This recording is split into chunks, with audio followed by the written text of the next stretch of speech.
नमस्कार मित्रों, स्वागत है आपका न्यूज 24 प्राइम के टॉक शो अश्विनी सीज में। मित्रों, आज चर्चा का विषय 21वीं शताब्दी का पहला बजट। मोदी 2 का ये दूसरा बजट है, लेकिन 21वीं शताब्दी का ये पहला बजट है। आज का बजट कई मायनों में विशेष है। विशेष इसलिए है कि इस बजट से मोदी की प्राथमिकताएं दर्शित होती हैं। उन प्राथमिकताओं के औचित्य के ऊपर चर्चा का विषय है और सबसे बड़ी बात, एक ऐतिहासिक कदम मोदी सरकार ने उठाया है इस बजट के माध्यम से, और वो कदम ये है कि इकोनॉमिक्स के सिद्धांतों को धूल दूषित करते हुए 6.8 के फिजिकल डेफिसिट के बाद भी इस बजट की तारीफ हो रही है इकोनॉमिक जगत। बड़ा मजेदार मुद्दा है। टोटल 9.7 समथिंग का फिजिकल डेफिसिट है और जनरल में स्पेसिफिक फिजिकल डेफिसिट जो है वो 6.8 का है। अभी इस चर्चा से पूर्व मेरी कई सीए मित्रों से बात हुई तो एक तथ्य जो सामने आया कि इकोनॉमिक्स का एक थंब प्रिंसिपल है कि physical deficit should not be more than 5%। और स्वयं हमारी वित्त मंत्राणी ने यह स्वीकार किया है कि इस बजट में फिजिकल डेफिसिट 6.8% का है। तो इतने बड़े फिजिकल डेफिसिट के बाद भी अगर इस बजट की तारीफ हो रही तो निसंदेह ये मोदी सरकार के लिए उपलब्धियों से भरा हुआ बजट है। दूसरे, इस बजट की एक और खूबी है कि पहली बार स्पष्ट रूप से ये स्वीकारा गया कि इस पूरे बजट में मध्यम वर्ग को कुछ नहीं।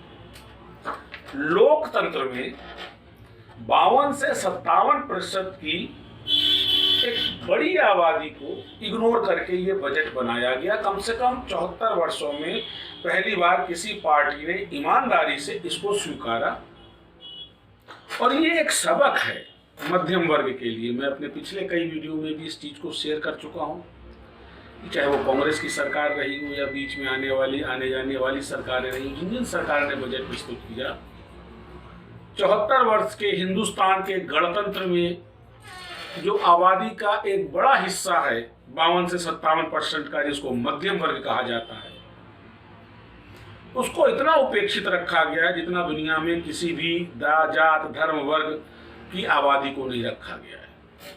और दुर्भाग्य देखिए, ये वही हिस्सा है जो वोट देके सरकार चुनता है। तो दूसरी उपलब्धि इस बजट की ये है कि पहली बार ईमानदारी के साथ किसी सरकार ने ये माना कि उसने मध्यम वर्ग को कुछ नहीं दिया। स्वागत है इस ईमानदारी का। ये सबक है मध्यम वर्ग के लिए, 52 से 57% की उस सघन आबादी के लिए जो सरकार को अपना मानती है। गरीबों के लिए तथाकथित 1 करोड़ उज्ज्वला गैस के सिलेंडर बांटने का लक्ष्य रखा गया। बड़ी अच्छी बात है, 8 करोड़ पहले भी बटे।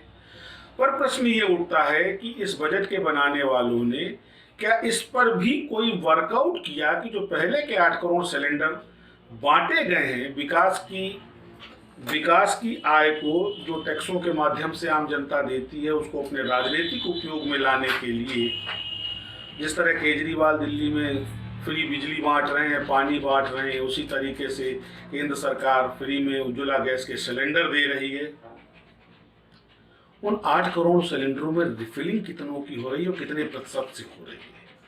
उसके बाद के 1 लाख क्या कहते हैं सर, 1 करोड़ सिलेंडर अतिरिक्त देना क्या औचित्यपूर्ण है? ये सवाल हिंदुस्तान के नीति आयोग से, जहां वो अव्यवहारिक लोग बैठ करके हिंदुस्तान की जनता का भविष्य निर्धारित करते हैं बजट के जरिए, कि पहले के 8 करोड़ सिलेंडरों में कितनी रिफिलिंग हुई, कितने प्रतिशत से हुई, और अब 1 करोड़ जो बांटे जाएंगे उनका भविष्य क्या। कृषि सेस और एस लगा, लगभग 4 रुपए की पेट्रोल की बढ़त हुई। इससे 2-3 दिन पूर्व 50 रुपए गैस में बढ़ी। मैं इस बात को इसलिए कोट कर रहा हूं कि यह सारा बोझ मध्यम वर्ग को खत्म करने के लिए उस पर लादा जा रहा है। इंफ्रास्ट्रक्चर डेवलपमेंट के लिए अरबों खरबों का बजट भारत सरकार के पास है, क्योंकि ये अरबों खरबों का बजट कॉर्पोरेट हाउसेस के हाथ में जाना है। सड़कें बनेंगी, पुल बनेंगे, ट्रैक्स बनेंगे, नई नई बड़ी बड़ी महत्वाकांक्षी योजनाएं चलेंगी और ये सारा पैसा कॉरपोरेट्स को दिया जाएगा, मध्यम वर्ग को मिलेगा झुंझुना। ये बात मध्यम वर्ग को समझ लेनी चाहिए कि जिस पार्टी को वो वोट कर रहे हैं, सपोर्ट कर रहे हैं, क्या वो पार्टी उनकी भी सोचती है?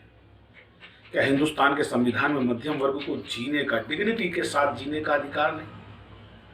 क्योंकि मध्यम वर्ग वो वर्ग है जिसके पास भ्रष्टाचार करने का कोई जरिया नहीं होता, जिसके पास नंबर 2 की अतिरिक्त आय का कोई जरिया नहीं होता है। ये वो वर्ग है जो अपने परिवार को सम्मान पूर्वक पालन करने में ही जीता है और मरता है, और उसके बाद सरकार की ये उपेक्षा, इससे ज्यादा घृणित और निंदनीय कुछ नहीं हो सकता है।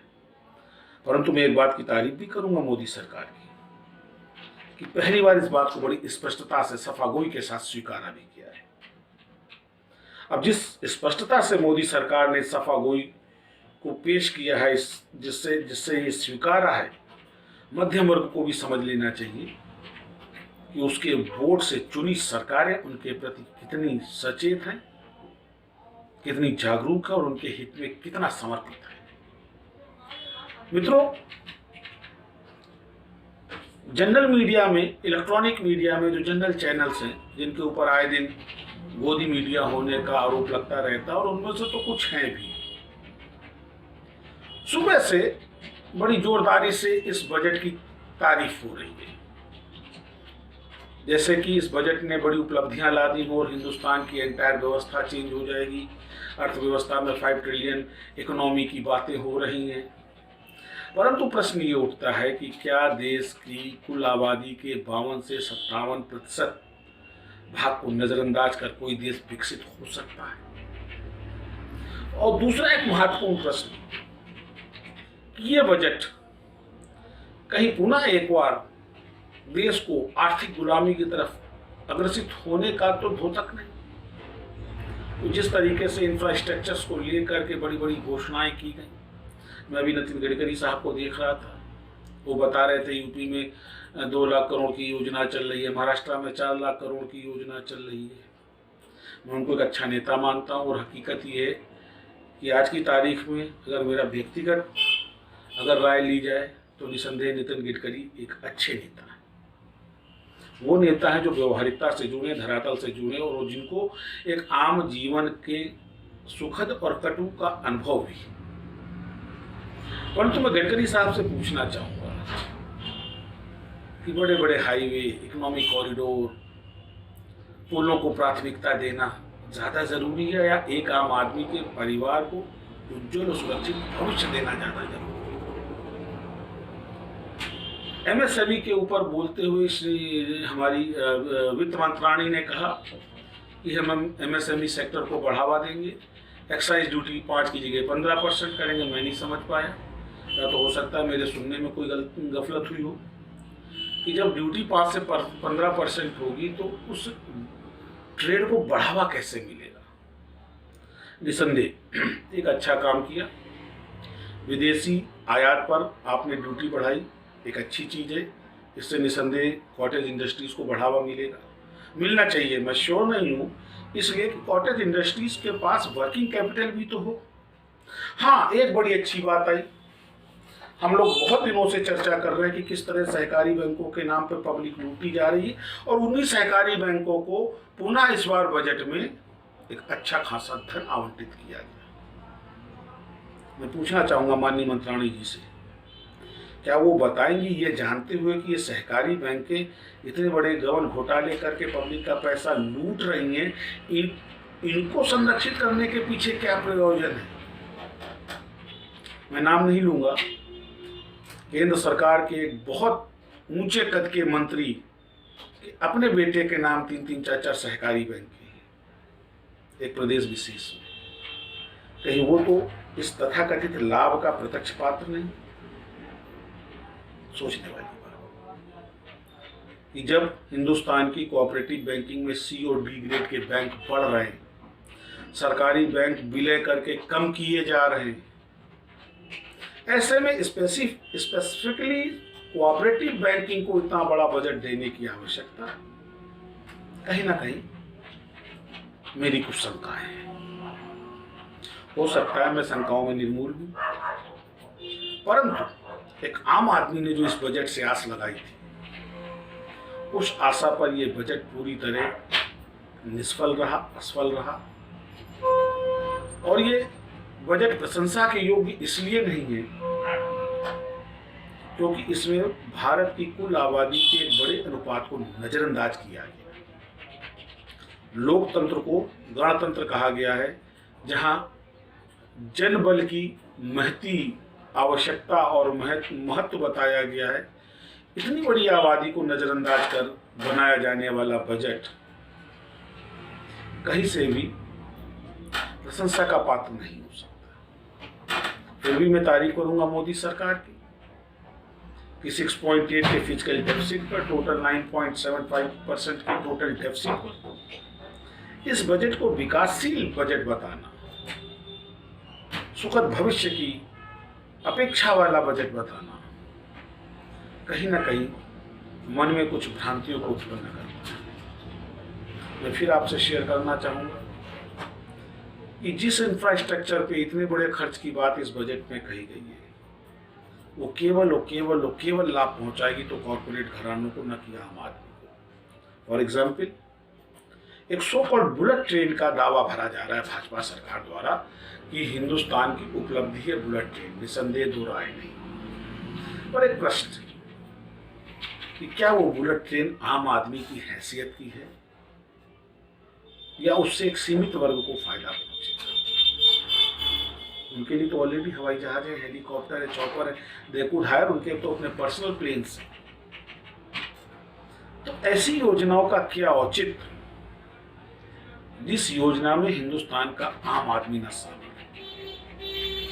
इस बजट के बाद मेरी जैसा कई चार्टर्ड अकाउंटेंट मित्रों से बात हुई कि हिंदुस्तान की कॉटेज इंडस्ट्री और जो लघु व्यवसाय है उनको अपेक्षाकृत नुकसान, क्योंकि जिस तरीके से ओपन एफडीआईज की जा रही है। देखिए, इंश्योरेंस में मैं इसी भाजपा की बात करूंगा कि 2014 में, 14 से पूर्व, इलेक्शन से पूर्व, जब कांग्रेस एफडीआई लाने का प्रपोजल लाई तो मैक्सिमम 49% प्रपोजल पर इसी भाजपा का विरोध था, और आज इंश्योरेंस सेक्टर में 74% एफडीआई घोषित की गई है। इसी तरीके से अन्य सेक्टरों में भी। तो कहीं हम अपनी इकोनॉमी पुनः एक बार तो उन हाथों में नहीं दे रहे जो भविष्य में हमको गुलाम बनाने की ओर अग्रसित है? कहीं एक बार फिर हिंदुस्तान इकोनॉमिकली स्लेवरी की तरफ तो नहीं बढ़ रहा? एक गंभीर प्रश्न आपके लिए छोड़ के जा रहा हूं, एक और प्रश्न के साथ, कि जिस देश में कुल आबादी के एक बड़े अनुपात को नजरअंदाज किया जाता हो, उसके साथ दोहरा व्यवहार किया जाता हो, उस वर्ग को दोयम दर्जे का केवल उपभोग की वस्तु समझी जाती है, क्या वो देश वास्तव में कभी विकास करेगा? एक प्रश्न हमारे, आपके, हम सबके लिए। ऐसे ही विभाग और विषयों पर चर्चा होती रहेगी। आप हमारा चैनल सब्सक्राइब करो।